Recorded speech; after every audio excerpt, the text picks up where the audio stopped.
Shame you're too old to have driven here, really. I am too old to have driven here, but You would have liked it. yeah, shame you wasn't fast enough to get to Formula One.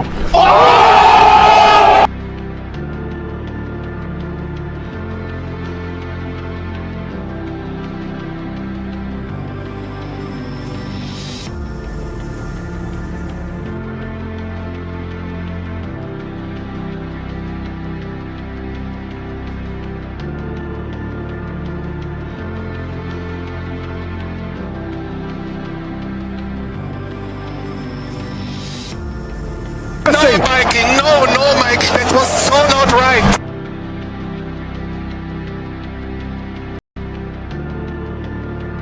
Suck my balls, mate. Yeah, you're really good, mate.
Gas, right. Okay, now more gas, left, perfect. Go on the right, perfect.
Come on, let's get on with it. 3, 2, 1, we're almost ready.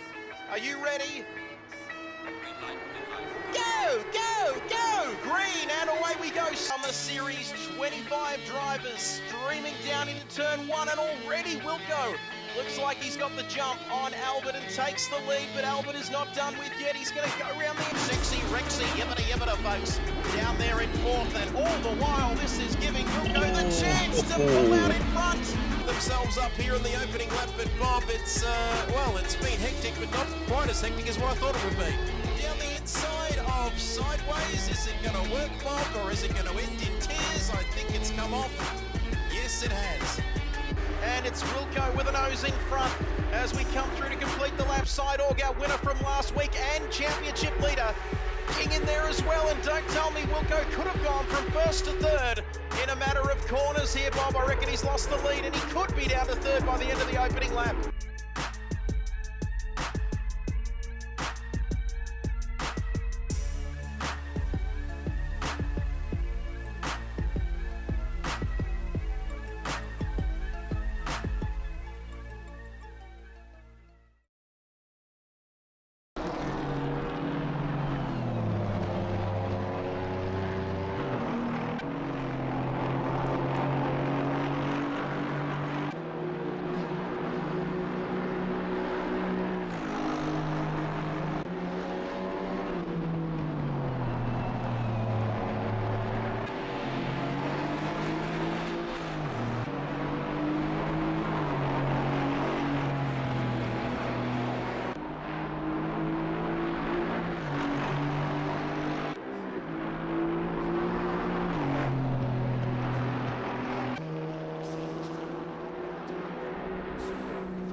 Good morning, good afternoon, or good evening, ladies and gentlemen, wherever you're watching right around the world. Tonight we're back at Bathurst, continuing the build-up to the Bathurst 8 hours on March the 2nd, 2024. Tonight we are racing GT4s around this famous circuit. Open to all drivers, of course, even if you've signed up for a GT3 team.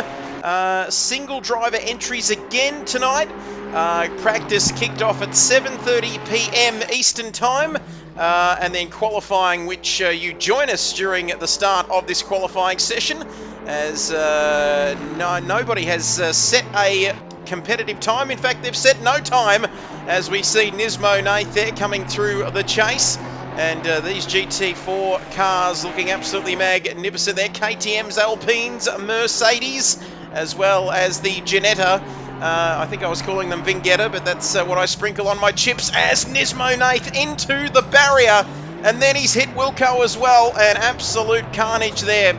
And juicy overlays for tonight, says the great man Chuck Norris. And 60-minute race. We're getting used to this format, of course. Full formation lap, one mandatory pit stop for fuel, and no safety car. I repeat, no safety car for tonight. As I welcome my co-commentator, we've heard the classic saying, "What came first? Was it the chicken or the egg?" Well, I can tell you what came first. Chuck Norris came first, and I say good evening to you, Chuck. Good evening, Trev. Last night was great racing. I've got to admit, I just want to recap on that one. That was great racing, but tonight GT4s, we've got the likes of the Alpine, as I like to call it, the Ginetta, the Merc. What else have we got? We've even got the KTM, and there's a Chevy down there being driven by Lewis as well. So yeah, lots of different manufacturers. Interesting times we're going to see here tonight, but you know, as you said, Trev, this is all in the build-up to the Bathurst 8 Hour in March, and you know, of course, the Bathurst 8 Hour is going to be multi-class with GT3s and GT4s. It certainly is Nigerian, Prince, and we've got a couple of other things to mention as we look at Binger King in the Ginetta there, working his way across the mountain. And now he's coming down the mountain. Here he comes. And there we have it. But one interesting thing to mention tonight, Chuck Norris, if you just have a look at this new, whiz-bang new dynamic KRL Kit Buyers overlay here, you can see on your screen. Huge shout out to Andrelli, of course. Big shout out to him for providing us with this beautiful overlay, doing all the graphics and prints. A dynamic theme, as you can see, the logo in the bottom left-hand corner sort of shining, you can see there, and great work once again from Andrelli. He continues to deliver for this channel, and boy, are we rapt to have him part of the family. Yeah, absolutely. It's one of those things. Andrelli's our local graphic designer here, and you know, if those people that might have been around since Andrelli started, you know, he took my job, and you know, I've got to admit, Trev, I don't doubt it and don't miss it for one bit, because Andrelli keeps coming up with the goods. He's always reimagining and rethinking of what can I do, and you know, he always comes in with the goods. So it's great to see Andrelli going an extra level up. Certainly is. Distinct Andrew, of course, there goes back into the pit lane. And GT4s tonight, like we said, another good turnout. I think we've got 24 down to Sofa King. And I think we've got these times are tumbling. You can see how close it is between Nemo and Distinct Andrew there, just 10 thousandths of a second. But Clocade is this... I've heard before we come on air tonight, Prince, that Clocade is possibly the man to beat because his practice times have been looking pretty good in these cars, and you'd be a brave man to bet against him. And we know anything can happen here on the mountain, and it usually does, but he is showing the form here. 3/10 between him and Binger on provisional pole position. Yeah, I believe during the bit of practice before, there was almost a second between Clocade and the other guys. So Binger King clawing in that gap to about 3.5 tenths there, and you know, the Alpine seems to be quite strong here, Trev. It certainly does. It's a small, compact car. Dominating here. It's in pole position for the time being. Good to see Jimbo up there inside the top 8. We might have a look at some of the drivers. Psycho Agency there. I don't think that's a completely new name, Prince. I think I've seen him around before. Randall as well, coming down the... there he goes, starting his climb of Mount Panorama. Matty Simmons joining us as well, not racing tonight, but absolutely great to have Matty Simmons along, big supporter of us, and we love to have him along each and every week. 11 minutes to go in this qualifying session, and also we've got a special milestone on the cards, Prince, 297 followers. So if you're out there, you know what you need to do. Get the cat, get the dog, and get them to follow. But how good do these... that's a little KTM car here.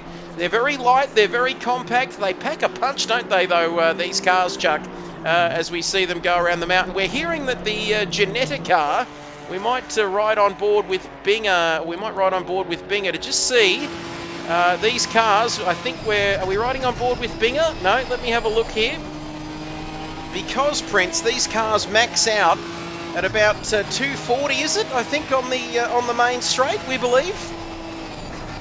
Yeah, I think so. That all these GT4s, I think, are going to be bashing the hell out of that limiter going down Conrod, and you know, you're gonna hear the sweet sounds of it not being able to go up any more gears. The drivers are going to be sitting there trying to go up to that 7th gear, but unfortunately, it's just not there.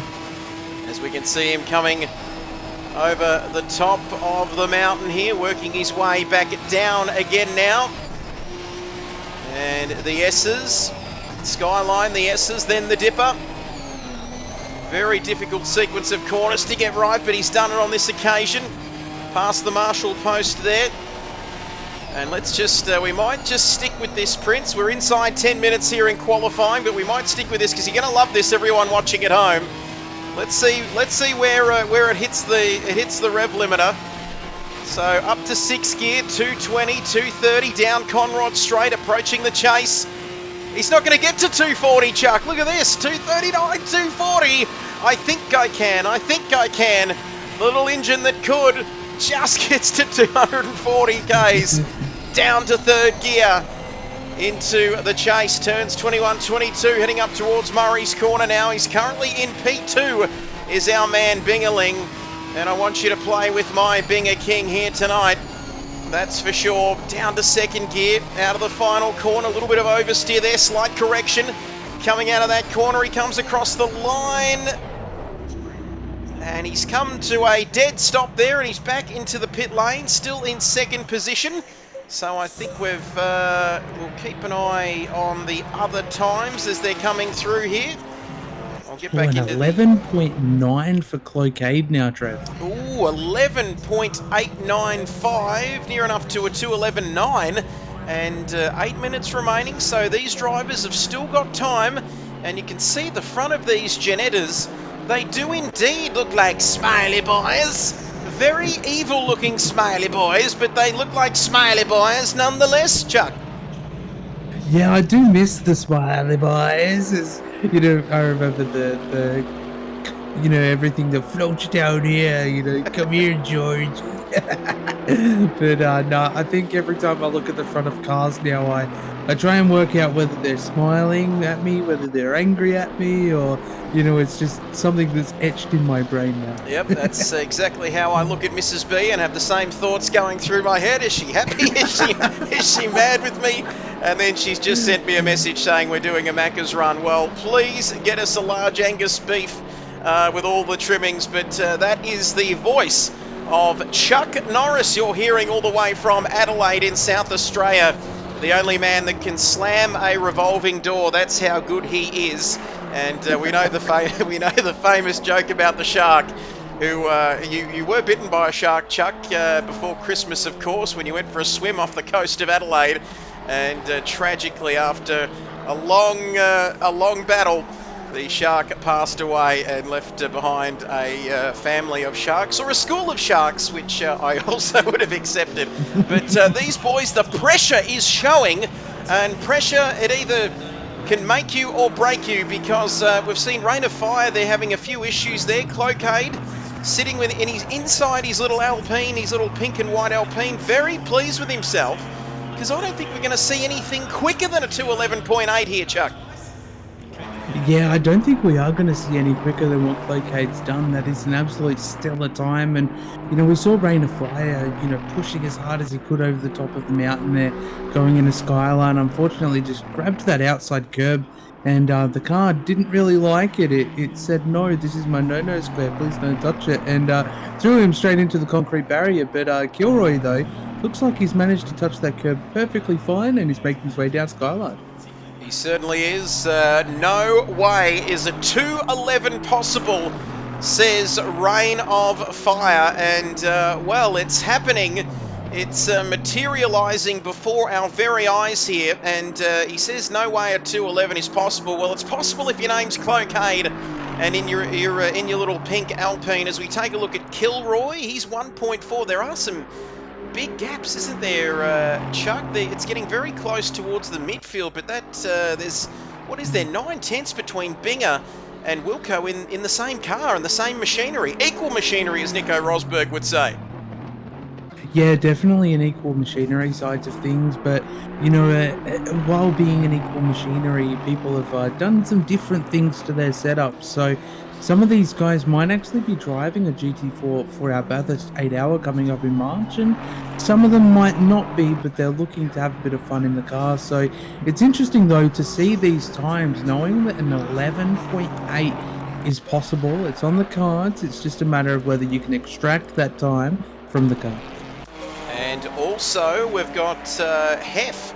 The Hef is joining us, Dave Heffernan, of course. Jazzy-looking livery in that Alpine. And we've got half a dozen or so Alpines in the field tonight, along with Mercs, Chevys, KTMs, and the Ginetta. And you can see there, Hef, always good to see this man come along for a practice night on the road to the Bathurst 8 hours, of course. Good to see Hef with us here, Chuck, and hopefully he can set a competitive time, but it looks like he's just getting up to speed here in this qualifying session, but he's going to be ready and raring to go for the race in just a few minutes' time. Yeah, exactly. So we're just about a dip under 4 minutes remaining of qualifying, and Hef is one of those faces that we haven't seen on the track, or I haven't seen on the track in quite a while. So it's good to see Hef coming out of the woodworks, you know, dusting off them dusty boots and gloves, and he's full tipped it into T1. So no, it's good to see Hef having a good crack. Well, talking about keeping his boots dusty, and he's put his boot into it too much there and lost it at Hell's Corner, which, boy, oh boy, did that not live up to its reputation, or did it live up to its reputation, if I can just get those English words out. But corn on the cob, yum, yum, yum, yum, yum, yum, yum, yum, yum, yum, yum, yum. Plenty of butter on your corn cob here this evening, because Cobbo Corn, Cobb McCool, if I can get his name right, he says, evening chaps, I had me chops for dinner there tonight, Chuck, but good to see Cobb McCool with us. And Sofa King is absolutely flying. He's down in 23rd position here. He's got some traffic ahead of him in the way of Jason Wilkinson in his little purple car there. But so far, he needs to get another lap in here. I think that's what he's trying to do. He says, "Kid Byers, what do you think I'm trying to do, you bloody idiot?" But he's absolutely on it here. But is this going to affect his lap coming up to Wilco? I think he's going to be okay, Chuck. Yeah, I think he might be okay. Wilco did make a bit of a mistake going down Skyline into the S's there. So, yeah, Wilco's still trying to push those limits, and so is Sofa King. So, the draft that he's actually getting from Wilco down Conrod here might actually benefit him quite a bit. Might actually give him a little bit of, a couple of tenths here or there, providing he can get the thing stopped down the end here. Wilco looking like he's lifting off and letting him go. So, hopefully, that gives him a little bit of an extra boost. Let's see whether it'll give him anything in the way of time. We saw him pull out there just before the chase. Very important to get that braking marker. Spot your braking point heading into the chase. Boy, we've seen some accidents there over the course of the years, haven't we? Sofa King, 23rd. Where will he be at the end of this one? I think he might be starting another run now. We've got Mark, Bits of Missing, Psycho Agency, Hammer, and Randall all in the pits along with our top two. Still nobody able to get close to that man and his little pink toot chugga big pink car. That's his Alpine and he's in pole position. And boy, long time since I've had to sit down and endure the full Wiggles ensemble. But Wilco 1.3 seconds off pole position. We see Cloquet and then it's Binger almost half a second further back. So the top three, you don't usually see this, Chuck. 1.3 covering that top three at the moment with Wilco trying to improve. Getting out of shape into the wall there at the top of the hill. Yeah, so we don't normally see these kind of gaps between the drivers. The gaps we typically see at the front is kind of what you would see in the midfield. So it's kind of you've got a couple of drivers that are stand over here kind of going, I'm a god in the GT4, and I've shown it to you now. So, yeah, the midfield, I got to admit, though, is nice and close, nice and strong there. So, yeah, this is going to be a jam-packed race as we are getting to the tail end of qualifying. I don't actually know whether many people are going to get an extra lap. I think this might be most people's final run here, Trey. Well, I think we've got half a dozen or so. You can see on the track map there, half a dozen or so are just starting, are on their final runs, and I don't think everybody's going to get through. I think there's somebody coming up to the chase now as we keep an eye on Wilco there. OG Wiggles Y'all, says Cobb McCool. Can't look at fruit salad again or hot potatoes. Hot potato, potato, potato, potato. And, oh, jiggy, jiggy, jiggy. We'll leave that there because that is the end of the official. Oh, look at Wilco. One thing about these cars I've noticed so far this evening, Chuck, these GT4 cars, and we've got GT2 cars coming. Is it the 24th, I think? Very, very soon. Cold Spaghetti, Would you stop it, Cobb McCool? Would you stop putting Wiggle songs into the chat? But across the line goes Wilco. That's the end of his session. Nick's in the pit lane. We'll keep an eye on Kilroy. I think we've got somebody else coming towards the end of their lap. I think it's Nemo. Let's have a look at Nemo Nation in the purple and blue Mercedes-Benz. I was about to say, Prince, GT2 cars coming as well. And a good friend of the channel, Raggy, of course, who joined us last night and joined with the 505 Games account. Hence why we've brushed up our skills in the graphics department once again. Nemo up to P8. He'll be extremely happy with that time. Not as happy as taking 7 for 33 against the Auckland Second 11 at the Invercargill Recreation Reserve. Cameron Norris looking at me like, what the bloody hell are you talking about, dickhead? But you can see there, Rain of Fire says, I'm going bumper bowling down the mountain tonight. And Kilroy there up to P5. We can see you lurking in the stream. We see them lurking. We've hit double figures tonight, Chuck, and we see them lurking. Every night we see them. And 297 followers, Prince, is not 300, unfortunately, is it? Oh, they'll look at me. I'm on 323 now, says Chuck Norris. But we're not quite at 300 on this channel, are we, Chuck? Yeah, not quite there. So if you are lurking in the chat, we do appreciate you. But, we'd appreciate you even more if you would hit that follow button. And, we welcome you with open arms into the community. With arms wide open. And yeah, you know how the song goes, but no, I'm resisting the urge to sing, and there we have it. Not at 300 until you're the official ACC presenter, says Rain of Fire. Cobb McCool, corn on the cob, with all of his butter dribbling all over. He says, I'm also a bit of a lurker there with his corn cobs, and Rain of Fire, the great man, not at 300. KTM is pretty. Who else is driving it? Matty Simmons says a mega lap by Clocaid. And when you get praise from the great man, you know that you've really put in a lap of the gods, don't you, Chuck? That 2:11.895. Nobody within almost half a second there, down to Binger King. An incredible performance here from the great man. Yeah, absolutely. You know, getting praise from the man who they actually made a movie about him. It's Gran Turismo. If you haven't seen it, it's really good. It might not actually be about Matt Simmons, but you know, it's about him now. You know, getting praise from him is definitely a big one. So, well done, Clocaid. Absolute stellar lap. I'm looking forward to seeing if anybody else, maybe over the next few weeks, can creep into the 11s as well. And absolutely says illegal fuel, Rain of Fire there. So controversy already as we take a look at the drivers on the starting grid. Full formation lap here tonight. And then a 60 minutes race to follow, all as part of the build-up to the Bathurst 1000. 8 hours, of course. We might get to the Bathurst 1000 one day, but pretty tight between 3rd to 10th, says Matty Simmons. Not too much separating that midfield, so boy, are we going to see some battles throughout the field here tonight. Cobb McCool saying mostly he likes to do some lurking, but mostly he likes to hide like a scared possum. Binger and I need to be in front of Clocaid, or it's see you later. Remember Nico Hulkenberg making that move at Japan all those years ago? See you later. And Wilco there. Mandatory pit stop for fuel only tonight, Chuck, so not a mandatory pit stop for tyres, of course, here for the GT4s. Yeah, so mandatory stop for fuel is going to be an interesting one because, you know, it's an hour race. I haven't really done too many races in the GT4s, so I'm kind of interested to see how they're going to go on the tyre wear. And I think there might be a fixed time on the fuel stop if we go off of previous history, and you know, that'll be 25 seconds that they'll be stopped in the pit box. And you know, if that's the case, you know, are you going to gamble that extra 5 seconds to take fresh boots? Well, it's all about life is a gamble, that's for sure. Just remember Kenny Rogers and that famous song, The Gambler. And hello there, Matt Simmons. Thank you for joining us. Matty Simmons is with us, the Matthew Simmons, that's right, of Nissan GT Academy fame. And I've said thanks for joining us, Matt.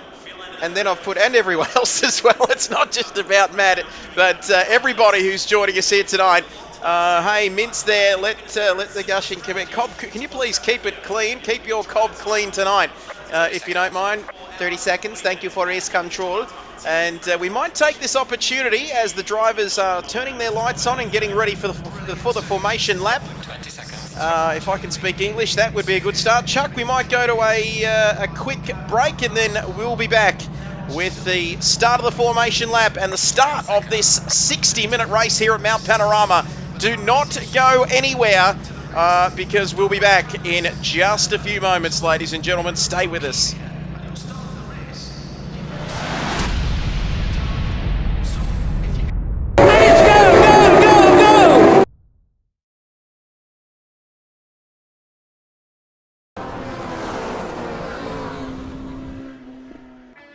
Let's get on with it. 3, 2, 1. We're almost ready. Are you ready? Go, go, go! Green, and away we go. Summer Series 25 drivers streaming down into turn 1, and already Wilco looks like he's got the jump on Albert and takes the lead, but Albert is not done with yet. He's going to go around there. Sexy Rexy, yibbida, folks, down there in 4th, and all the while this is giving Wilco the chance to pull out in front. Themselves up here in the opening lap, but Bob, it's well, it's been hectic, but not quite as hectic as what I thought it would be. Down the inside of Sideways, is it going to work, Bob, or is it going to end in tears? I think it's come off. Yes, it has. And it's Wilco with a nose in front as we come through to complete the lap. Sideorg, our winner from last week and championship leader, lurking in there as well. And don't tell me Wilco could have gone from first to third in a matter of corners here, Bob. I reckon he's lost the lead, and he could be down to third by the end of the opening lap.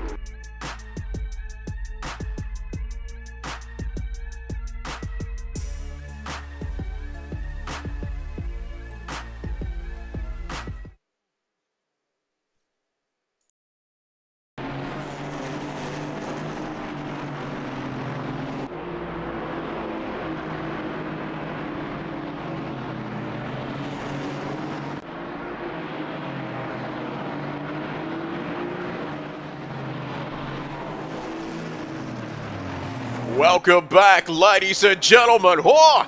And a bit of big Darrell Eastlake there. Who could forget about him growing up with him and Alan Jones covering the Formula One on Channel 9. That's showing my age there. But whilst we were away, Chuck Norris, Lewis subscribed at a Tier 1 subscription level.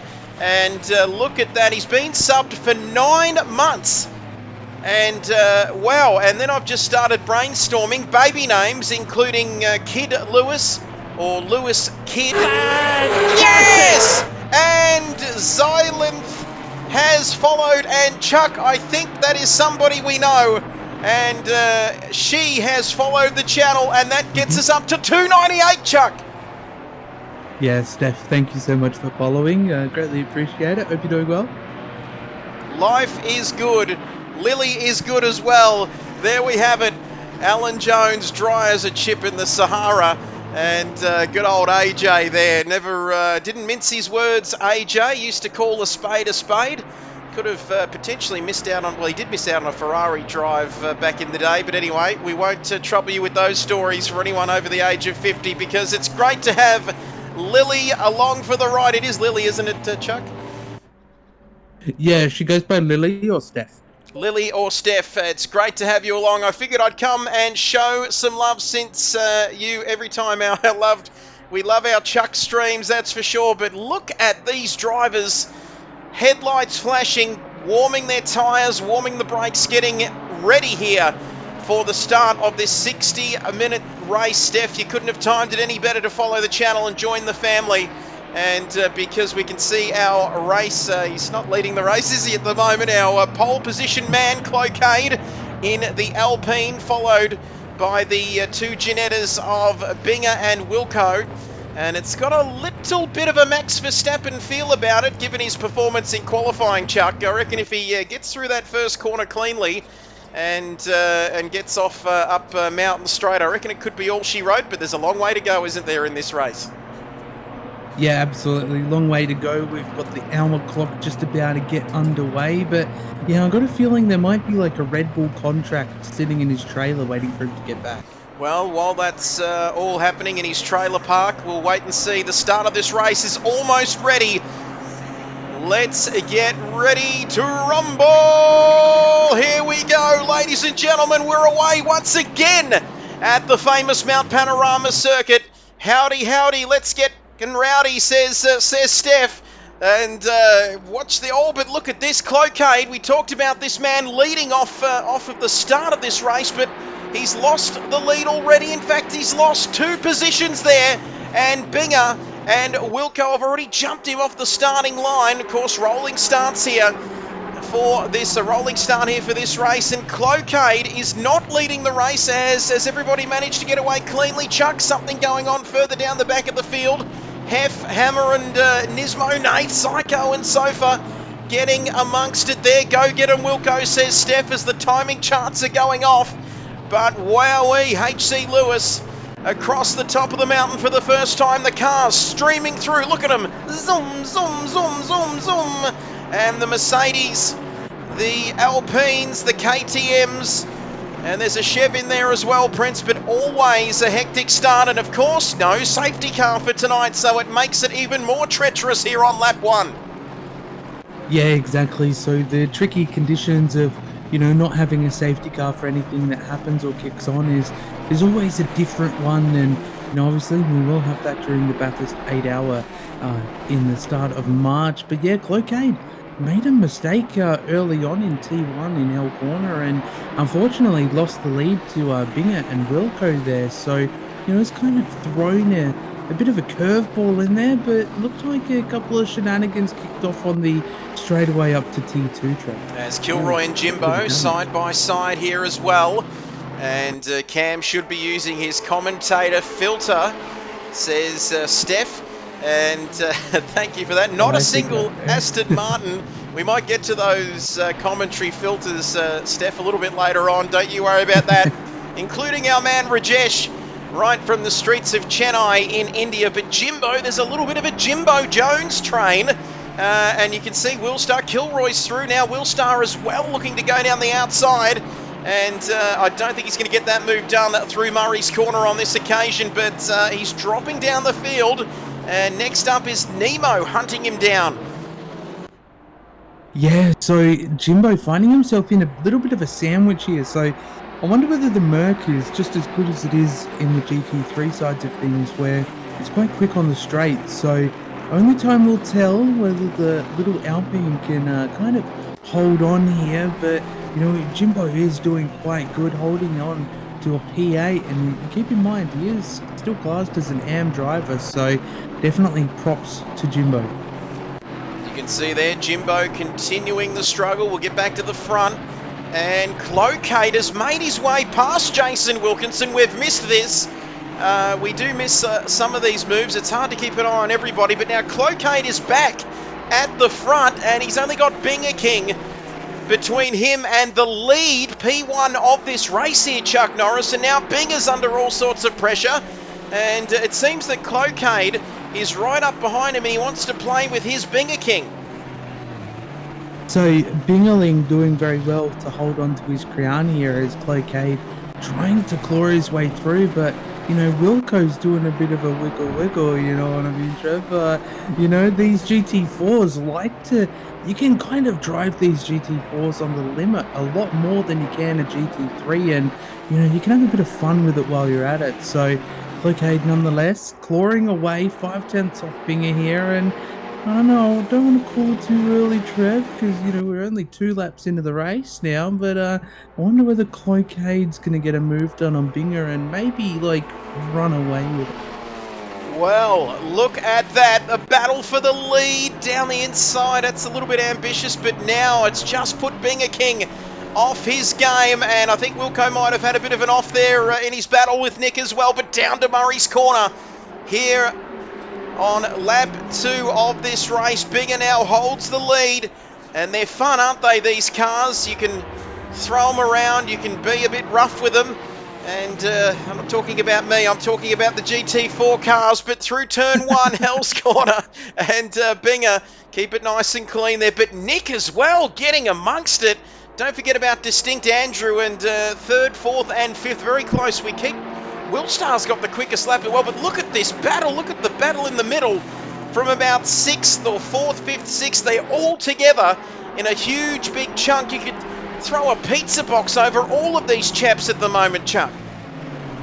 Yeah, exactly. If I was in one of those GT4s and, you wave the chicken tender on a bit of fishing line in front of me, I would happily just, park the car and go after that. But these guys are just clawing away at each other, and it's interesting, Trev, we get so used to, in a way, everybody's pace in the GT3, the way they handle themselves on the track, but this is a completely different ballgame. This is GT4s, and nobody is the same compared to when they're in a GT3 typically. So, yeah, pace is definitely an interesting one. Drivers are showing themselves a little bit more in these cars, and they're looking like they're having a bit of fun along the way too. I'll tell you what, F1 Sniper also joining us tonight, and he says Binger has one of the best defences in the show, and he very much is the Minister of Defence here tonight, but he's going to be doing it for another, 54 or so minutes, because the dulcet tones of the man alongside me, Chuck Norris, he's the sort of guy, the boogeyman goes to sleep every night, Chuck. He checks under the bed or in the closet to see whether you're there. That's the sort of character that you are and how scary you can be at times. But we're 2.5 laps into this race, Chuck. And Clocade right behind him. Is he closer on this lap to make a move? No, he's not.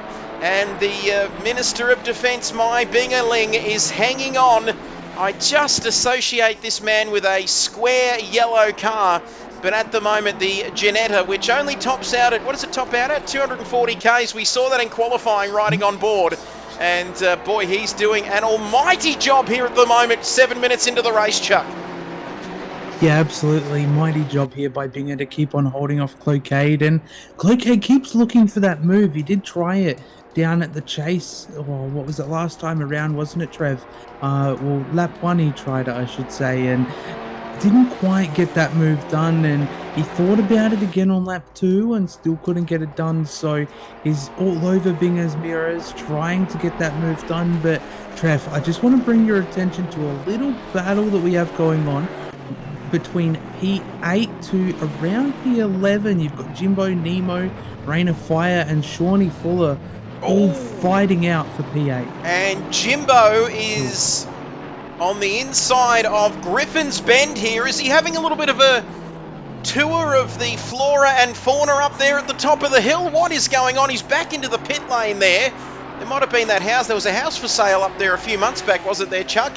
Heading down Mountain straight on the left as you go into Griffin's Bend, but he's back into the pit lane. So Jimbo Jones, but I think we're going to get back to that battle. Beaky saying, evening to the legend himself, that is Chuck Norris.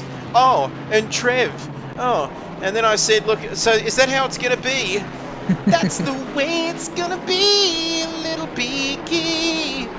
Let's never fight in the chat again. And, you know, is it Daryl Braithwaite? No, or is that the horses? Yes, you think you're a legend, mate, says Beaky. Boy, he's come out left, right, good night. He's come out throwing some punches and shooting his shots off down there from Karingal. He's come out with a bit of a bee in his bonnet, but look at this, the battle for the... Oh, where's the cameraman? What's he doing, Chuck? Oh, he's missed the lead, and now Cloquet's off onto the grass, and he's ingesting more grass than Bob Marley back in his prime, but he's now back on the track, but he's lost the lead.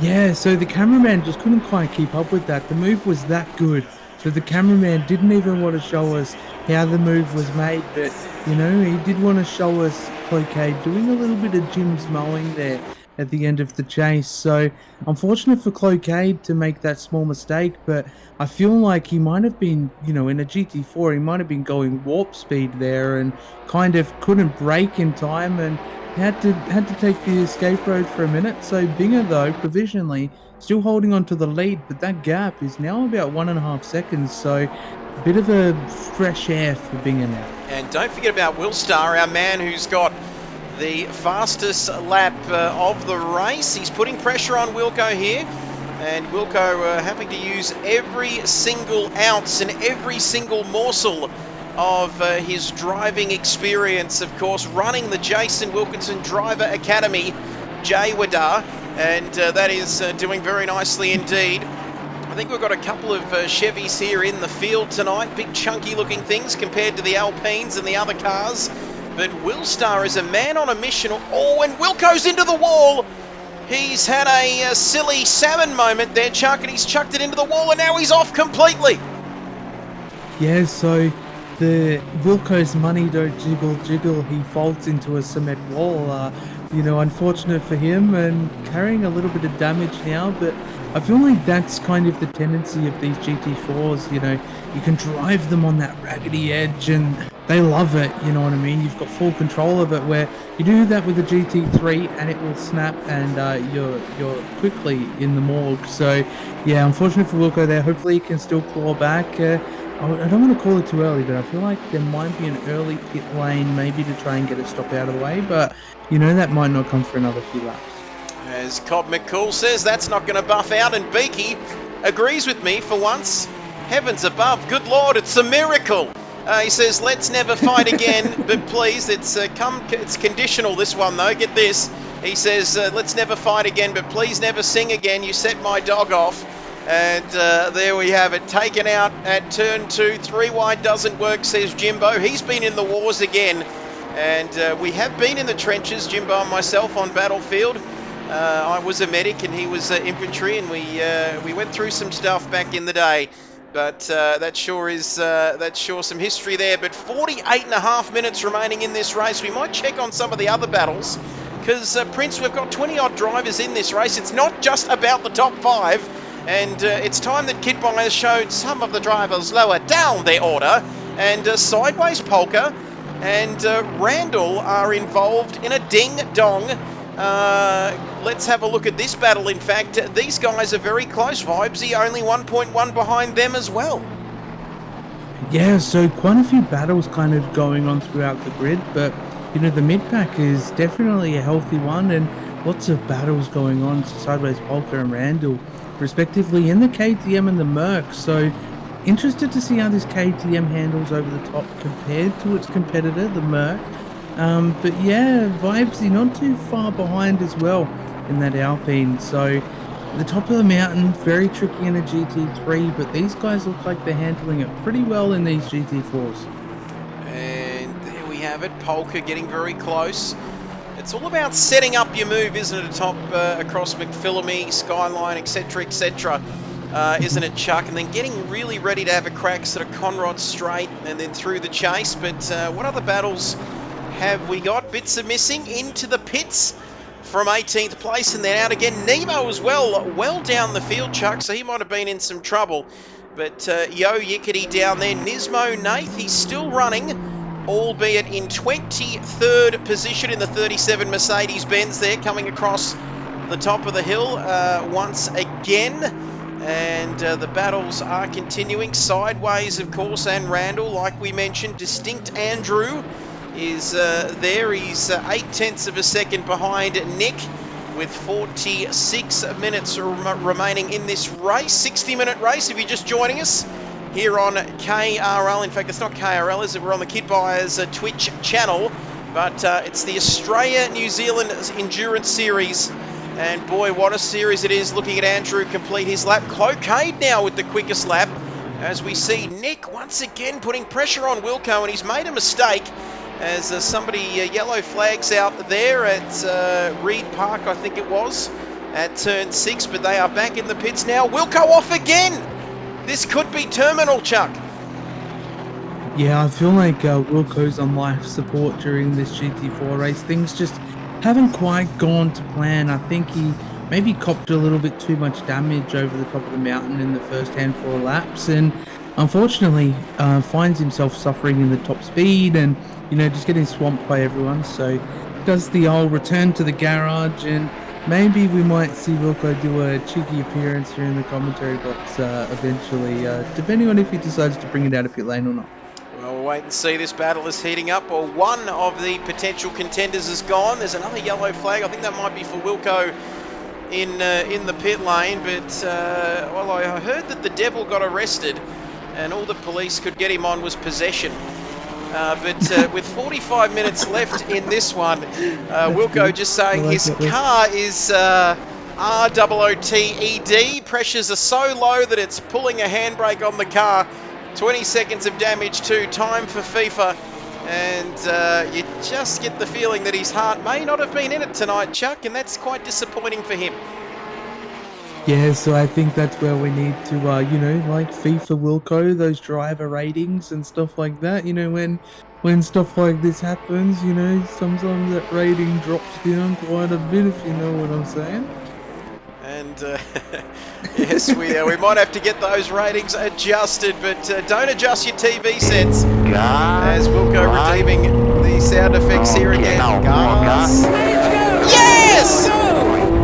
And as the Italian driving instructor from Monza lets us know that we need more gas, Cameron Nemo Nation has subscribed. He says, hello, great to be here. Is he out of the race, is he? Because he shouldn't be typing and driving. I saw him down in 19th position, but Nemo says, g'day, I've subscribed at a tier 1 subscription level, and he's been subbed for 8 months, Chuck Norris, which means he's about to give birth anytime soon. Yeah, so Nemo's not too far away from popping at the moment, but, you know, unfortunately he's out of the race, and sometimes those things are what they are. And we saw, do not, like I said, do not adjust your sets. That is a gigantic Cameron Neem there from New Zealand, who took 7 for 33 and then just decided to have a beer with the boys. Look at that, the old Expo beer there. But Nemo, thank you for the subscription. We absolutely love you to bits, and you know that. I know a lot of Kiwis love what we do, Chuck. We don't really mean to take the piss out of them, but it's just too tempting, isn't it? And he's just given it the old Sebastian Vettel. Oh, I'm out. Crashed. And Bing has done the same thing. Oh, no. Bing has hit the wall. And on a scale of 1 to centre, that does not look particularly good for my Binger King. And now he really has lost the lead. And given the fact that Wilco's pissed off and played FIFA, it's Cloquet out in front. Yeah, so Cloquet taking the lead after Binger made a pretty heavy mistake there. You know, going down Skyline into the S's. You know, typical centre fashion, we might have to put a bit of a mural there for Wilco and Binger as well. And, you know, maybe a plaque that says, "I suffered emotional damage." Okay, that's all right. Just wasn't expecting that. I was expecting Rajesh to come through before Bobby Lee, but that's okay. 42 minutes remaining in this race, and my Binger King, I want you to play with my Binger King, because he's in the pits now, Chuck Norris. He's gone invisible there, but he's come back to us, and he's in the pits making the most. Will Star now up to second. Don't forget about him. Let's take a look at the other drivers, because everybody watching this, we know we've got 23 or so drivers here racing tonight, and I'm sure that they're going to have kids and families and dogs and pets and everything, and they're going to be wanting to know how each one of their own people are doing in this race, so we can start looking at other people, Chuck Norris, starting with Important Nick, the lead Mercedes-Benz in the field tonight up in P4. Yeah, Immortal Nick doing quite well, actually. You know, he's peddling the Merc, I believe we've lost another person. Might be Binger has called it there. Too much damage on the car and he has to retire that thing. But yeah, Nick sitting up in P3. Wait, wasn't Nick P4? Oh wait, yeah, I apologize. I think that was Binger. The timing sheets didn't quite update in time and has retired there. But yeah, Nick now up onto the podium step, doing quite well. But there is another couple of good battles going on throughout the grid as well, Trev. So what is it? Sideways, Polka, Randall, and Vibesy are all going at it as well. And you know, this Merc seems to be doing quite well. There is actually a lot of them when you look at the grid. And you can see there, this battle continues. P8, P8, 9, and 10. Sideways, Randall and Vibesy all going at it. Hammer a little bit further back here this evening, but there's only one thing better than one night of Australia-New Zealand endurance racing at Bathurst, and that's 2. And we are back, baby. And look at these new graphics too, Chuck. How about that? How good are they? And 15 people watching us tonight. And please get your extended family, the in-laws, get them to follow, because 298 doesn't have the same ring to it, does it, Chuck, as what 300 does? Yeah, exactly. So, quick friendly reminder from our friend Rajesh. Rajesh, do you got me? Yes, hello, it is me. Hello, Trevor. Hello, Voodoo. How are you? Hope you're doing well. Hope your family and your wife is very good. I am here to give you a quick friendly reminder that Trevor is 2 followers away from 300. And if you are there and you would like to follow, please do so. Back to you, Trevor. Thank you, Rajesh. Sounded a little bit Southeast Asian there. Yeah, he was. Rajesh is having a moment today. He's but thank you, Rajesh. Anyway, that's a bit of jet lag, so he might have had a 12-hour stopover in Singapore or something on his way to Mount Panorama. But the battle continues. Wilco says Cloquet is unreal. Oh, he's unreal in that Alpine.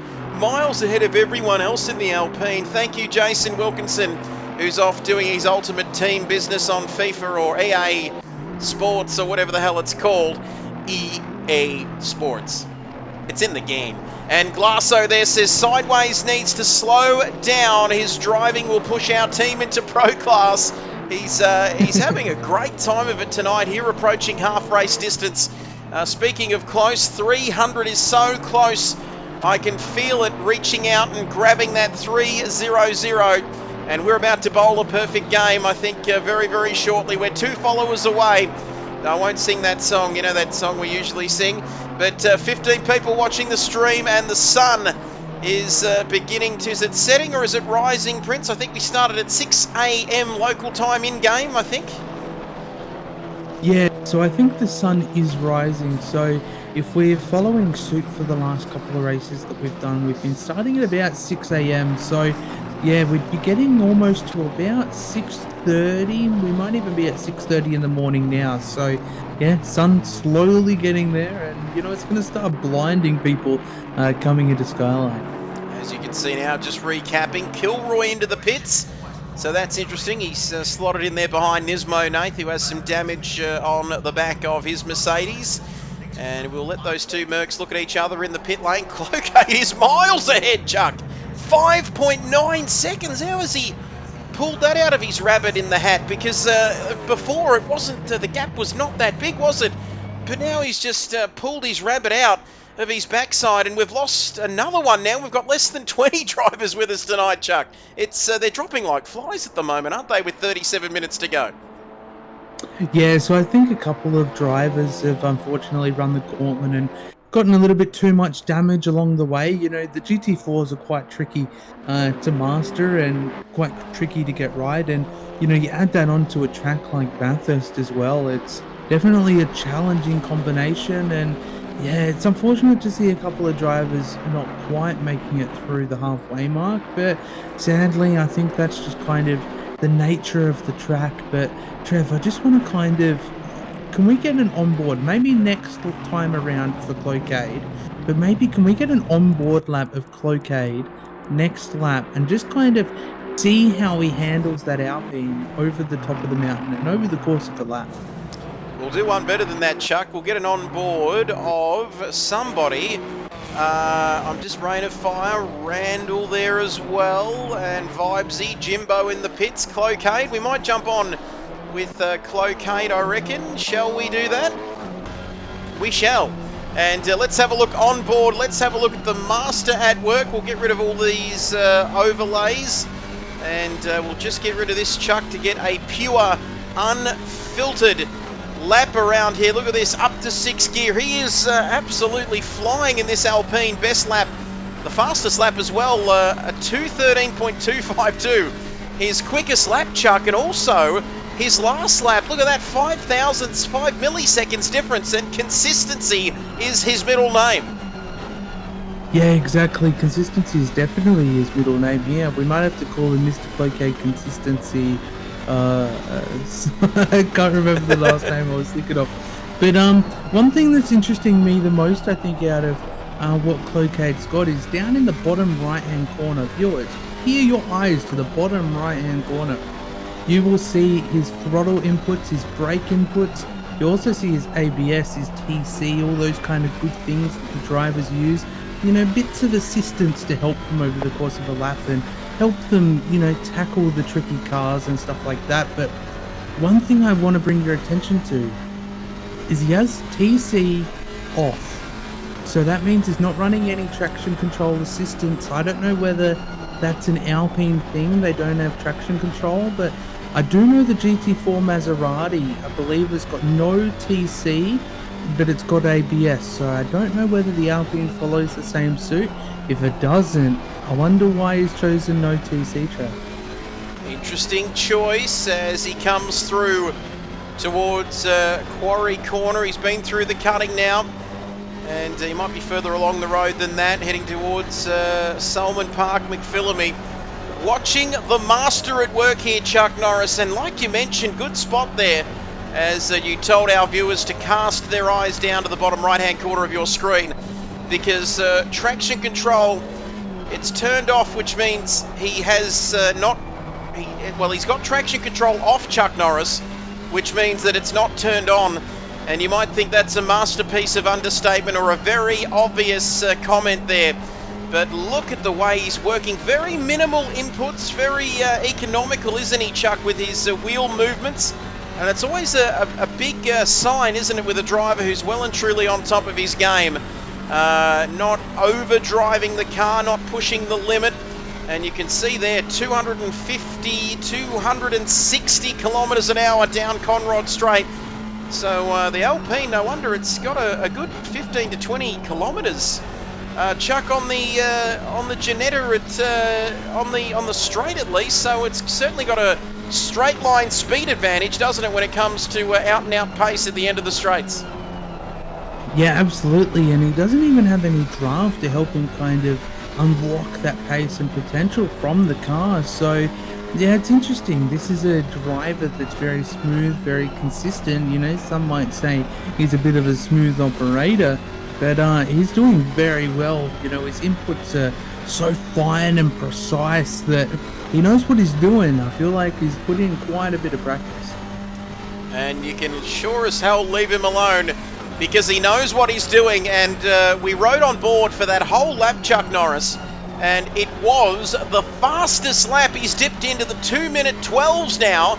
That last lap, last tour, a 2-minute 12.945. He is absolutely doing an amazing job here as we get back to the broadcast cameras. We might jump on board. We might just check, I beg your pardon, to see how this battle's continuing. I think it is, we've got Randall there, Vibesy in the pits on this occasion. So they're just getting a bit further, a bit of a field spread happening now. Fastest lap there, of course. We were right on board with that lap from Cloquet, but he is absolutely on fire. And I think that gap now, 7.3, Chuck. If anybody is willing to challenge this man as we take a look at Willstar, but that Chev is not too bad, but it looks a little bit not quite as nimble as it is the Alpine here tonight. It's going to be tough to get anywhere near. We check some data. The Alpine has traction control, but he's opting not to use it, Chuck. Interesting strategy.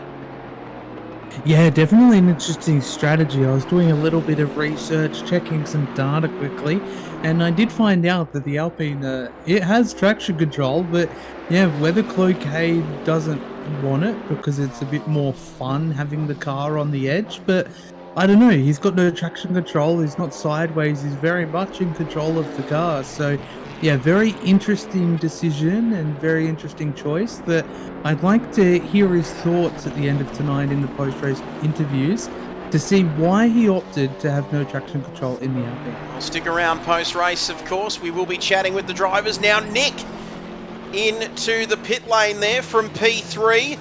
And no traction control, like we keep saying, on Cloquet's Alpine at least. And as with life, Chuck, things on the edge are a little bit more exciting, aren't they? That's for sure. The spice of life, a bit like variety or curiosity. The only thing with curiosity is it kills innocent cats. But Nick now in the pit lane. Not sure what I'm going on about there, but distinct. I think that's what killed the cat, wasn't it? But there we have it. Distinct Andrew as well. Coming up Mountain Straight, he's sitting in P4. Shawnee Fuller, haven't talked about him much tonight, but the Englishman coming into the pits there. Randall continuing on. So let's continue to go down the field. We'll go from back to the front. From the front to the back, we're going to see where it's at. And Nismo, has he given up tonight? He's back in the pits, Chuck, 7 laps down. Yeah, I feel like I'm not quite sure whether he's actually parked it in pit lane or not. But I did see earlier that his pit stop requirement wasn't completed. So whether he came in and didn't take any fuel, that might not have ticked it off. But yeah, it's interesting. Oh, Yickety on the raggedy edge there, trying to take all of that inside curb, which is quite dangerous, Trev.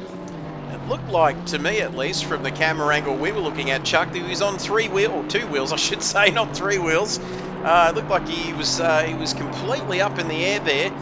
You can see Yickety pushing the limit. He's 4 laps down, but the most important thing is, Chuck, that he's continuing to push that car around this circuit. It's not about the journey, it's about the destination. He shouldn't be upset where he's sitting in this race. He should be glad that it's happened. And if you could make any thing out of that word soup that I just spewed out of my mouth, then you're a better man than I am. But Yickety now is Nismo Nath, who speak of the devil. He says, I've done 3 races here at Bathurst in ACC, the KRL race, the GT practice, now the GT4, and every time he's been whacked. wrecked on lap 1. He might have copped a whack as well, but he has not been... Well, if he didn't have bad luck, he'd have no luck at all, Chuck, because he's been in the wars in all 3 of his races so far. Disappointing for the boss of Hooncorp Esports. Big shout out to them. And disappointing, he's been in the wars. When will he get a break? Yeah, hopefully very soon, because you know you've done that 3 strikes you're out kind of rule where you've sadly wrecked down of 3 races. So I don't want to say it, but maybe that 4th race is going to be the one where nothing happens and it's going to be all yours. But I feel like don't be too hard on yourself at the end of the day, because the nature of this track and stuff like that is definitely one of those that makes it tricky, not only for the most skilled drivers, but even for, you know, the rookie drivers that are coming into the scene. So it's a tough track, you know, it's brutal, quite brutal at times, you know, cement walls are right there. So yeah, like I say, don't be too harsh on yourself, you know, jump back on that horse and, you know, you never know, the next race might be yours. Well, put it this way, Nismo is having terrible luck, ladies and gentlemen, here tonight. As I'll put up that fancy KRL background there, and before Andrelli get in trouble from Andrelli, there we go. And you can see their brand new graphics tonight, of course, from Andrelli. And Nismo is just saying, I'll literally pay Wilco not to change the location points race here later this year. Only at Bathurst. Everywhere else is mint, just Bathurst. And you've got to say, every time Nismo turns up to Bathurst, he's had absolutely rotten luck, like we've been talking about, Chuck. And you could say he's having that bad of a run. He could fall into a barrel full of nipples and still come out sucking his thumb. That's the sort of bad run that he's having. As we take a look at Jimbo, and not quite sure about the delivery on that dad joke, but we'll continue to persist. We might get some of these jokes right before the Bathurst 8 hours, which is in March, of course, March the 2nd, with qualifying on March the 1st. It's a Saturday race too, is it not, Chuck Norris? Because of some other scheduling issues, but paying Wilco to change it, says Nismo. Thank you, the great man joining us, Nismo. And, well, they're all great, really. Go Andrew, though, distinct Andrew, who is in 3rd position, not entirely out of this race, because you never quite know what can happen in the last 25 minutes. Once things die down, that's when Bathurst can come back and bite you in your backside, and it can really make you pay when you least expect it, Chuck Norris.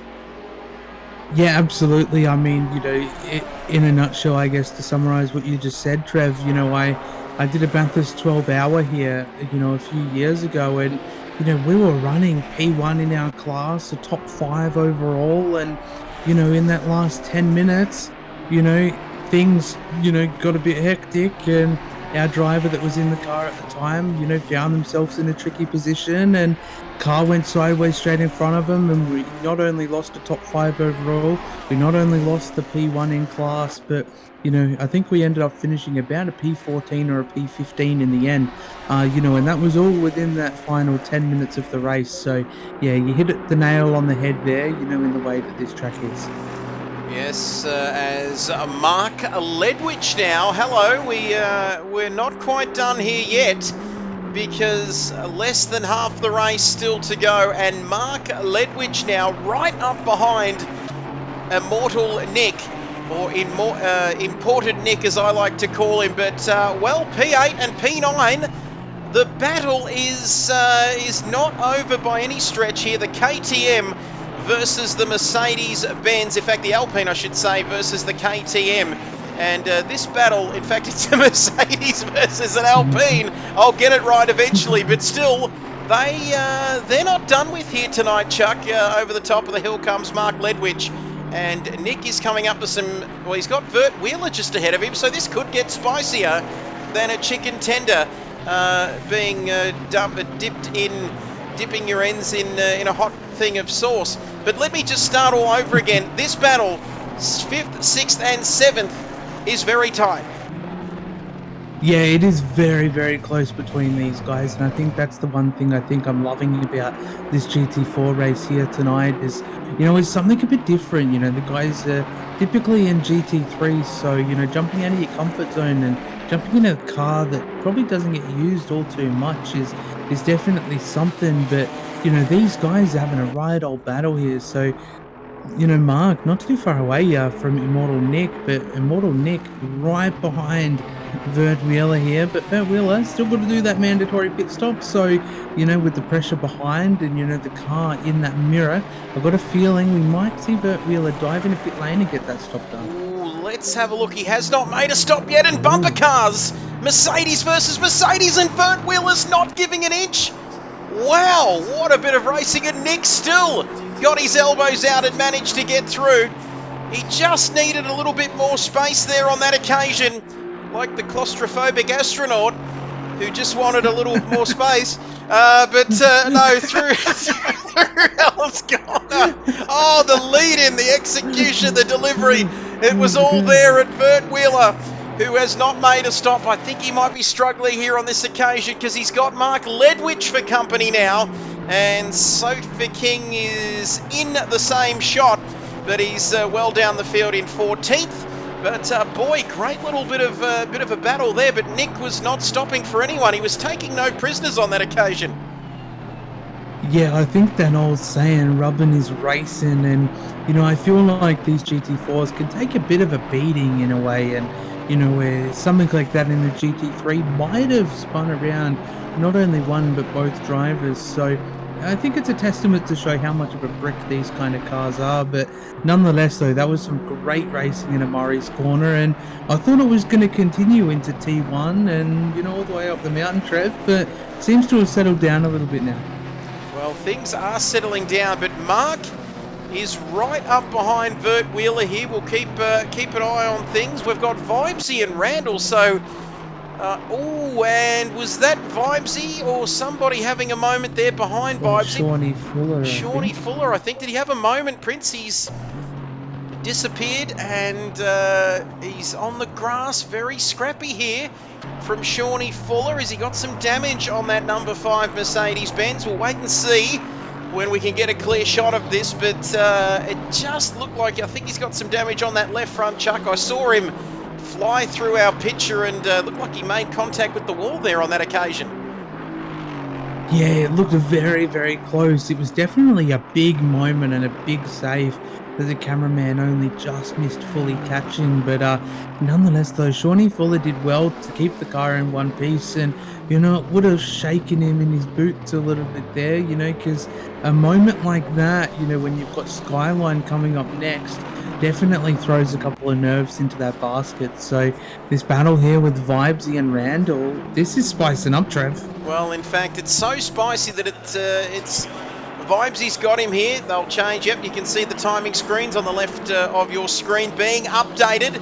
So Vibesy and Randall have swapped positions, P9 and P10. Rain of Fire in P8 at the moment, not too far behind Vert Wheeler. We'll keep an eye on Rain of Fire. I think he's got that move done as well. Nigerian Prince. Well, let's have a look. Is it, just looking there, we haven't had a pit stop yet from Willstar and Vert Wheeler, the only two yet to make their mandatory pit stop in this race. And I'm just wondering whether he's missed that pit window or the opportunity there, Chuck, because he's just dropping down the field now, isn't he? 7 seconds back to Vibes. He should have potentially come in last time around. Yeah, I think so as well. So I think Vert Wheeler maybe, I don't think there's a pit window on here tonight. But I think Vert Wheeler's trying to go as long as he can and try and maintain as much as he can. But I do feel like there was that prime opportunity. I think it was when he was battling with Nick. That would have been a prime opportunity to come in. And he may have missed that opportunity. We'll stick with this battle for the time being, but good to have everybody out there tonight. Back-to-back nights here on the Kid Buyers Twitch channel. Do not forget, though, whilst we're at our maximum number of viewers for the evening, we might get a cheeky little plug in there for the great man alongside me, Chuck Norris. He goes by many names but the Nigerian Prince V is for Voodoo Live with your bank account details. And please keep the bank account details safe. But Chuck, if you could please shout yourself out. We might do that a little after this battle. Sideways and Randall, and Sideways gets it done down to the chase, but Randall keeps his foot in it. Down the inside, I reckon he's going to... Oh, and he's sent Sideways off there. And he's going to come back on if he just avoids the super cheap auto wall. And Race Over says, Rain of Fire screwed up Forest Elbow as per usual. Race Over, join us. Room for one more. Join us in following V is for Voodoo Live. You do not have to say that in a Nigerian accent, but please let me tell you to follow this man. Not too much though, because I'm slowly catching him in the follower department. But please, if you could get on to your hot little fingers and get them clicking follow to Chuck Norris, that would be absolutely fantastic. He smashed the 300 mark, and now he's bowling a perfect game. What are we up to, please, Chuck, on in your world? 323 or something? Yeah, I think we're sitting on about 323 after the stream today, so numbers are looking healthy. But you know what would look healthy, Trev, is if anybody out there wants to help Trev get 2 more followers. So if you're out there and if you haven't followed the stream yet, we need 2 more of you to hit the grand 300. We greatly appreciate it. Smash that follow button. 300 298. It doesn't have the same ring about it as 300. Big shout out to V is for Voodoo Live. The man alongside me also has his own Twitch channel, absolute master at iRacing. We've seen him at Daytona and all other places around in iRacing and ACC. Does absolutely magnificent work, and does even better work up here in the commentary box, listening to the sort of bullshit that I go... Oh, probably shouldn't say that, listening to the sort of stuff I go on with. But please follow. We have our maximum 16 people following. And, I follow in the bushes, says Rain of Fire. And you can see there Clocade. And what's going on there? Clocade in 3rd position? I think he must have come in and made his pit stop, has he? What's going on there? Oh, I wonder whether... He was well in front, wasn't he? Amidst my sort of crapping on there and digressing off into other realms and other sort of bizarre AI cybernet worlds that I was talking about, we've missed something here, because Willstar now leads. Distinct Andrew in 2nd. Nismo will be happy about that, and Clocade's in 3rd. And Sofa King's got a drive through as well. It's all happening here. Yeah, it's all kicking off as we get into this closing 15 minutes. So, yeah, Trev, it's a little bit interesting. I do agree. Willstar had to do his mandatory pit stop, which is now completed. But I wonder why Clocade is dropped back. I wonder whether maybe he had a big mistake that, you know, he erred somewhere, maybe down the back straight or something like that, because it doesn't look like there's too much damage on his car. But you know, sometimes the biggest mistakes sometimes don't have any damage to come with it. Well, Willstar going to do the double here. Could it potentially be 2 from 2 back-to-back nights here for Willstar? Well, still a long way to go. Nobody rated the Chevy pre-race, but now who's laughing? Very good point. Clocade, I'm sure if he stays in P3, Chuck, we can ask him at the end of this race what indeed happened. And you can see they're pinned by the great man Chuck Norris. Nobody rating that Chevy, but it is doing wonderful things out front. That gap 5 seconds back to Distinct Andrew. And a little bit early to go. Have we got an incident in the... I think we've got an incident there at Quarry, is it? Or Reed Park, I think, Chuck? Yeah, I saw yellow flags pop up and some slow cars going down Skyline into the S's.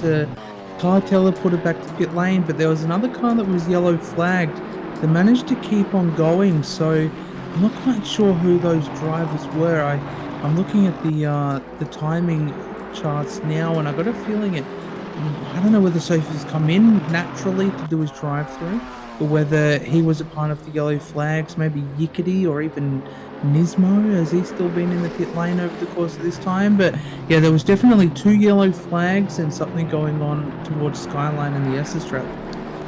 Certainly is. In fact, we've lost a few. We'll keep an eye on this battle. Shawnee Fuller, Randall and Sideways, 3 of them together. 3 does not go into Murray's corner, but there's sort of line astern here for the time being. Randall in 8th, Sideways in 9th, and Shawnee Fuller in 10th, the Englishman there, who's doing very nicely inside that top 10. There's a little bit of a gap further back to Vert Wheeler.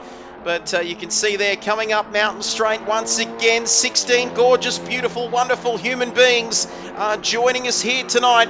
And look at this, 8th, 9th, 10th, all together. As we can see now, 13 minutes remaining in this race, as Murray Walker trying to escape out of my body there.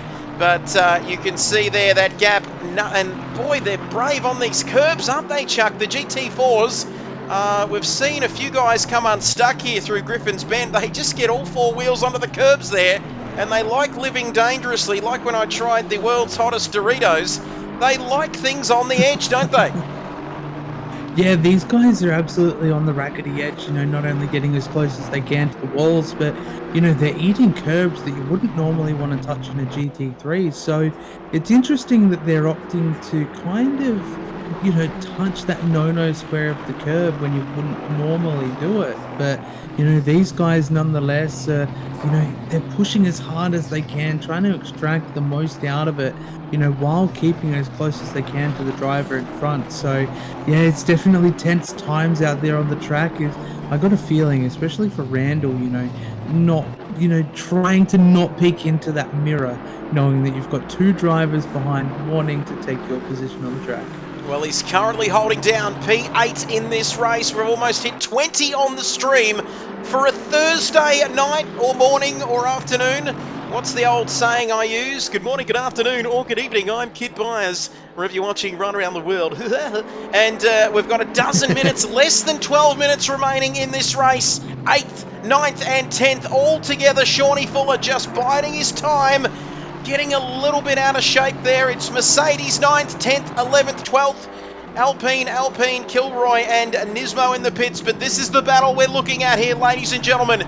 Through Murray's corner, only 11 minutes in this race. And we'll keep an eye on that gap at the front too. 4.8 between Willstar and Andrew. And then a further 3.2 back to Clocaid, who just went off in search of the lost city of Atlantis. He must have gone via the Bermuda Triangle or something, because he lost a hell of a lot of time there.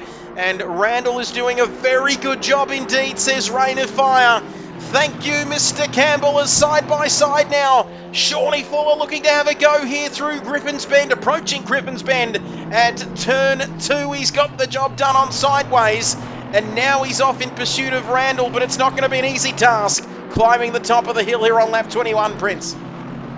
Yeah, definitely not going to be an easy task. Randall holding on, you know, by the skin of his teeth, and he's trying as much as he can. Shawnee Fuller, I do believe, managed to wiggle his way past Sideways Polka there. I could be wrong on that one, but, you know, this battle is ensuing, and, you know, they must know we're creeping into that final 10 minutes very shortly, and, you know, there's not much time on the clock if they want to wiggle their way in. Well, you've got to admit the pressure that Randall must be under. If he was a chicken crossing the road, he'd become a rooster once he got to the other side, because 10 minutes remaining in this race. And what I'm trying to say is, if he can handle this pressure, he'll be good enough to handle anything. And it's all about getting that experience, isn't it, Chuck, for the big one on March the 2nd. But Shawnee Fuller gets a good exit here through Forest Elbow, down Conrod Straight, and I reckon the Mercedes is going to have the legs here at the moment on the KTM, but he's side by side. He's got a nose in front, Chuck Norris, and now Randall dives back in behind him to get a little bit of a tow here as they approach the chase. Upwards of 260 kilometers per hour, maxed out 6th gear in these GT4 cars. And you can see Sofa King there. Wow, I can't drive tonight, chalk and cheese from yesterday, says Sofa King. But Shawnee Fuller, who was biding his time down there in P10, has passed both of them in a single lap. He's back up to 8th position now. Yeah, Shawnee Fuller definitely making the moves as Sideways Polka. You know, I think he found the Bermuda Triangle this time around, Trev, because he was right behind these guys, and I don't know what's happened, but he's dropped back quite a bit. He certainly has. We'll get to the bottom of that mystery. Like that World War II fighting squadron, the B-52s. Remember they went missing, Chuck, over in the Bermuda Triangle there off the coast, just doing some sort of reconnaissance runs, and they were never seen again, which is dreadful stuff there. But I don't think they're going to see Shorty Fuller again, Prince, because he's well and truly on his merry way now. Yeah, Shawnee Fuller is starting to stretch those legs, and I wonder whether it's a part of, the Merc power. The Merc GT3 seems to be quite quick amongst these group of guys, and the Merc GT4 likewise seems to have the legs to stretch around here over the KTM. It certainly does. And speaking of stretching his legs, Rain of Fire saying need to get more front end in the KTM at the top of the mountain. A little bit unstable there, we're hearing, the KTM at the top of the hill, but Sofa King, all about the Aston moving forward. Great attitude to have. Better luck next time for Sofa King. Likes to understeer up the top of the mountain. Always a treacherous place, that's for sure. Thanks for the stream. You boys are legends. Stop it, Sofa King. You're the legend around here. You know it well and truly. Will Star now. We'll get back to our race leader. Thank you, Sofa. Thank you, Rain of Fire. Thank you, everybody, for joining us. Do not go anywhere. We've got 7.5 minutes remaining. That gap, 4.8 seconds. We can see Distinct Andrew now. Is the fat lady going to be singing here, Prince, or is she going to be waiting to potentially sing a little bit later on? Because Distinct Andrew sure as hell is opening up his legs and stretching them at the moment in that Ginetta.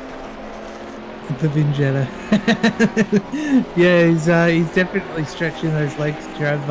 Hopefully it doesn't stretch him too much and create an early advance. But he's doing quite well. 4.7. Still a lot of time on that clock, even though it might be just under 7 minutes. There's still quite an amount of time around here, especially when you never know whether you're going to make a small mistake and find yourself in the fence. But, I've seen different things happen in the closing 10 minutes that, you never leave anything on the table until you're coming down Conrod for that final time. Well, you can never start to count your eggs, that's for sure, because, boy, we have seen plenty of action. You cast your mind back to the race.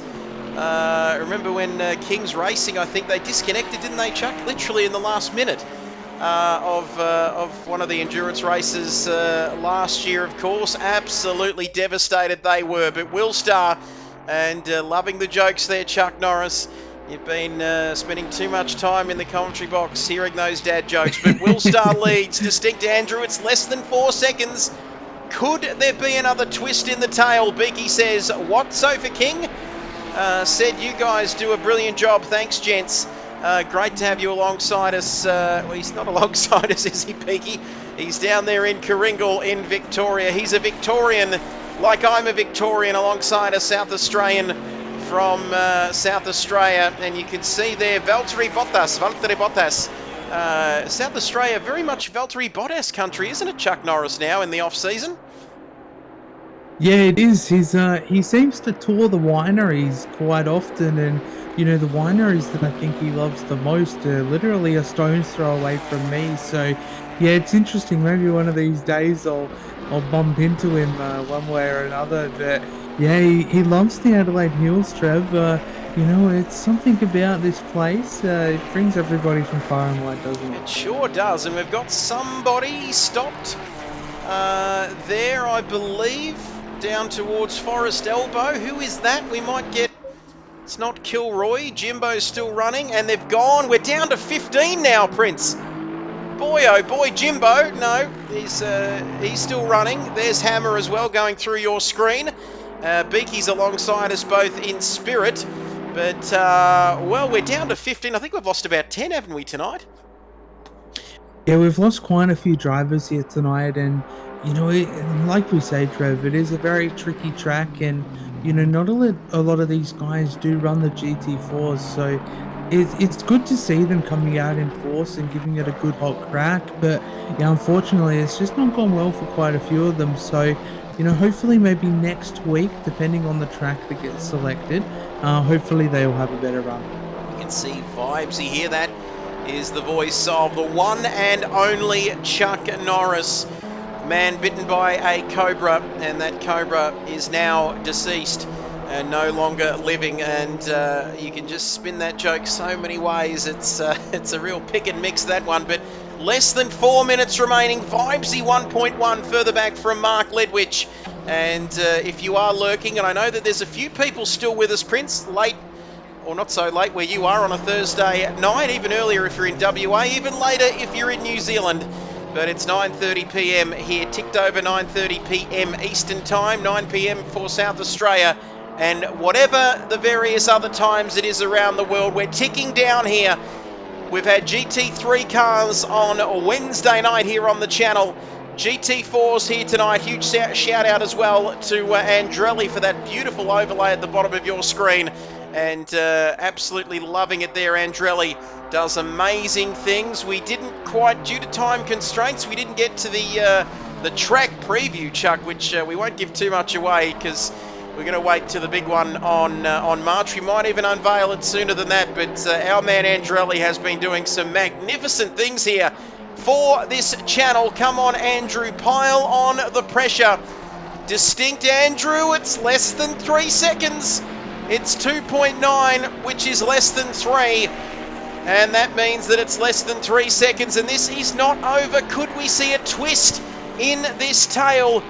Could it be like some sort of Netflix drama where you just don't quite know? He's getting very close, and Willstar will be sweating in his underpants with 2 minutes remaining.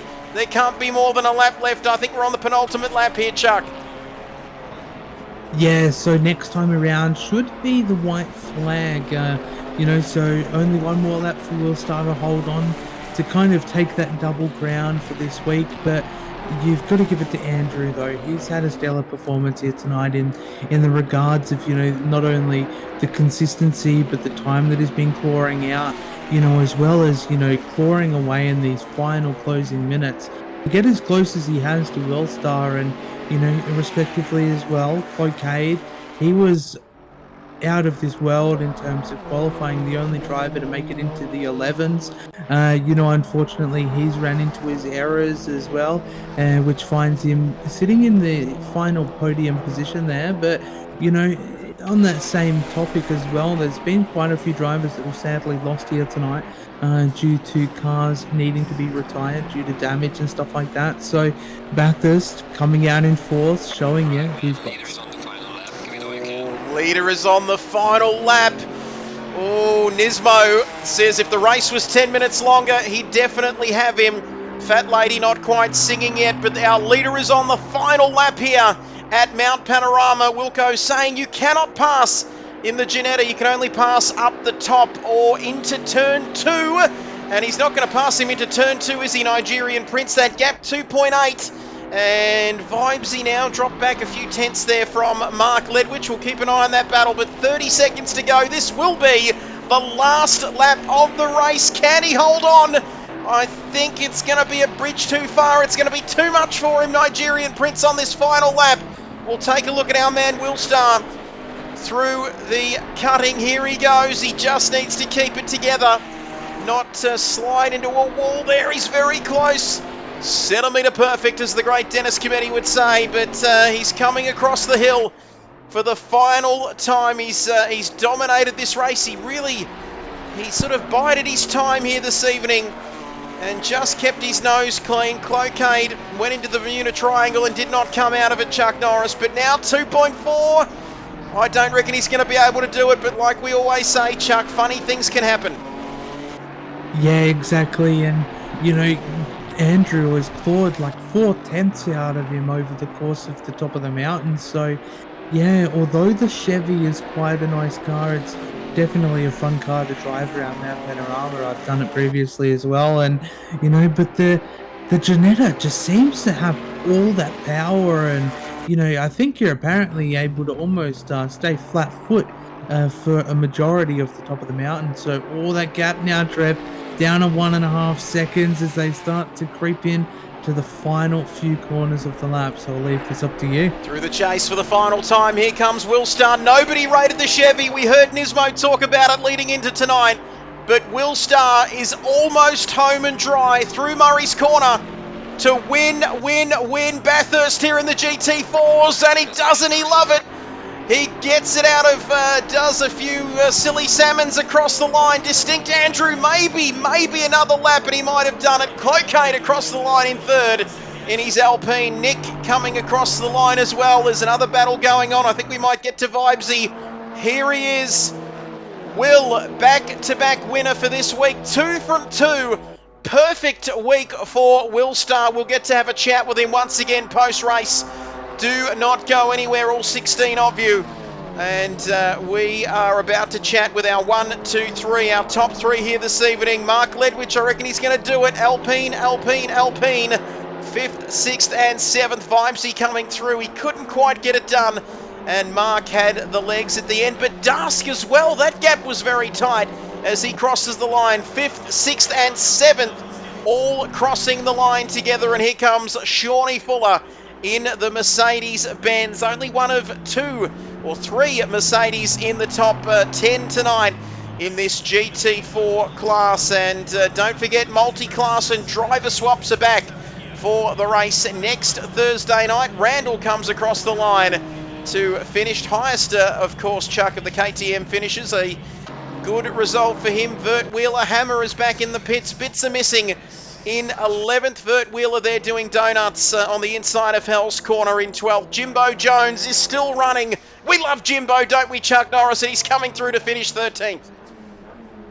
Yeah, Jimbo is one of our soldiers that, you know, no matter how wounded he gets over the course of the race, he does still like to drag it out of pit lane and carry on. So, well done to Jimbo, picking up a P13 here in a very tough grid. As I still believe we've got Kilroy making his way into Murray's Corner now, Trev. And Kilroy, here he comes, 13th, albeit 2 laps down.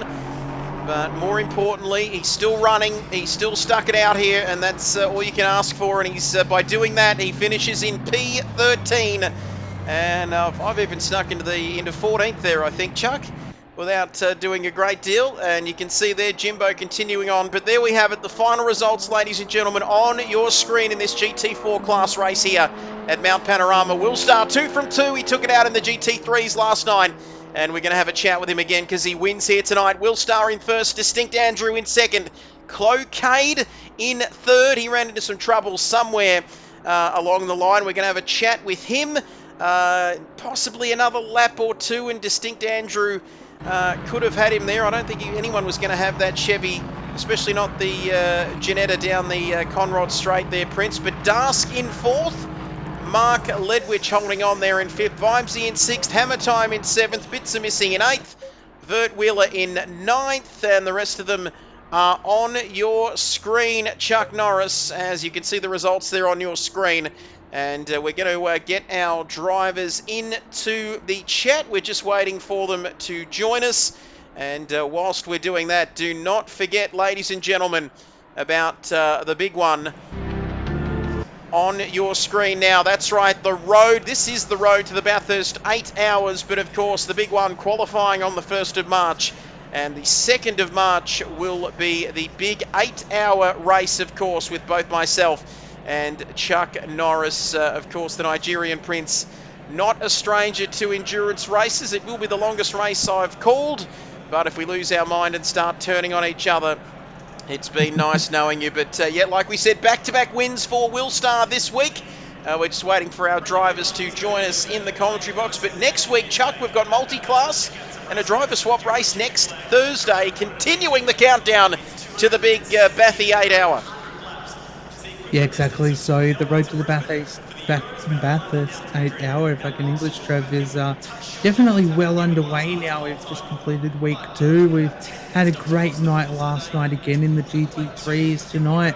It was great actually to see the GT4s on the track and, you know, see the different manufacturers, see how competitive a lot of them are and things like that. But next week I'm looking forward to, you know, if we can get the multi-class, you know, onto the track as well, that would give everybody a good taste of what to expect. So I'll drag Will I Am into the commentary box. You can take away this first interview, Trev, as we wait for the others.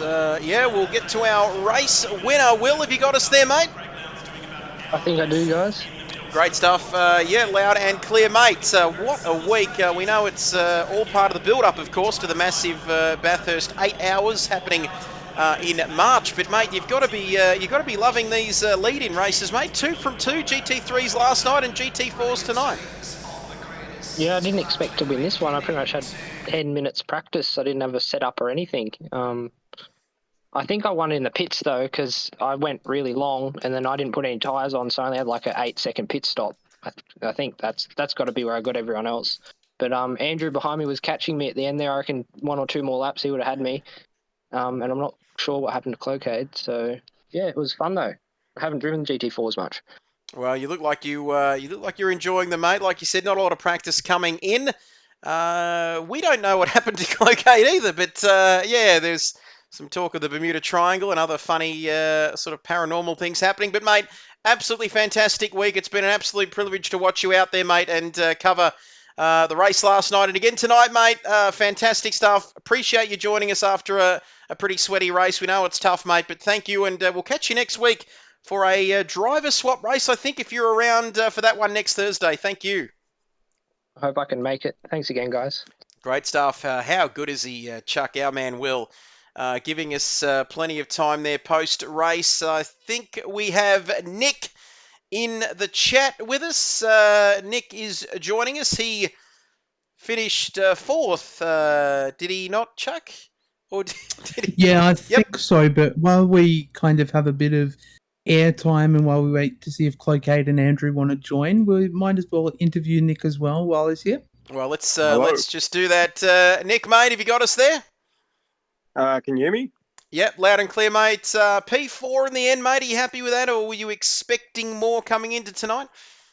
Oh, no, I'm pretty happy with that. I wasn't expecting too much, just was hoping to get through a race without some incidents, which seemed to happen. I joined the first few laps, had some good little battles here and there with Wilco and a couple of the other guys.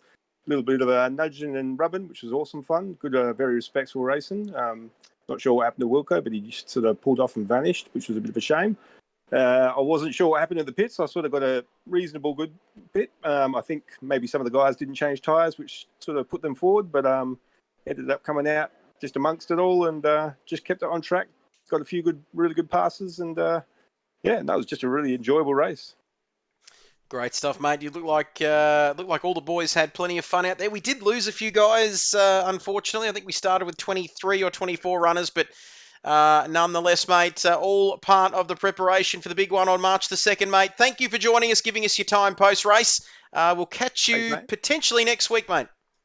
Absolutely. Great stuff. Nick there joining us post-race. Chuck Norris, that's almost a wrap for us. We'll give we'll give Andrew and Cloquet a little bit of time. It would be nice, Chuck, to just get to the bottom of that mystery, wouldn't it, of why Cloquet sort of vanished into thin air and ended up being in third position all of a sudden. But if we don't get them, Chuck, we might wrap things up quickly. Thank you, mate, for putting up with my crazy sort of shenanigans and all the other stuff I go on with for two nights in a row, mate. No, look, I love the shenanigans. But yeah, a little bit unfortunate that we can't have Cloquet and Andrew join us as well for a bit of a post-race interview. Maybe Cloquet dragged Andrew into that Bermuda Triangle and they've gone missing and we might see them next week. But yeah, Trev, like we say, it's been a privilege to share the commentary box with you again. We'll be right back into this again next week for another race. Looking forward to it. Next Thursday, keep an eye on Discord, ladies and gentlemen out there watching multi-class driver swap race next Thursday. We'll try and do something else in the meantime, but keep an eye on our Discord channels and all of our social media to keep up with what's going on. Please, if you're out there, jump all over V is for Voodoo Live. Not too many at once, though. You might give him some injuries, but please jump over to his channel and give it a follow. That would be much appreciated. But we're almost out of time, ladies and gentlemen. That was the GT4 race here at Bathurst tonight. All part of the build-up to the big one, as you can see on your screen, for March the 2nd, 2024, qualifying on the 1st of March. Backing it up with the race on March the 2nd. Be kind to one another, ladies and gentlemen. It's been an absolute privilege Oh boy, I've forgotten how to speak. It's about time we shut things down here tonight. But don't forget, follow. We're almost at 300, ladies and gentlemen. We'll catch you next time around. Have a good rest of your week into the weekend. And we'll see you next time. But for now, it's goodbye.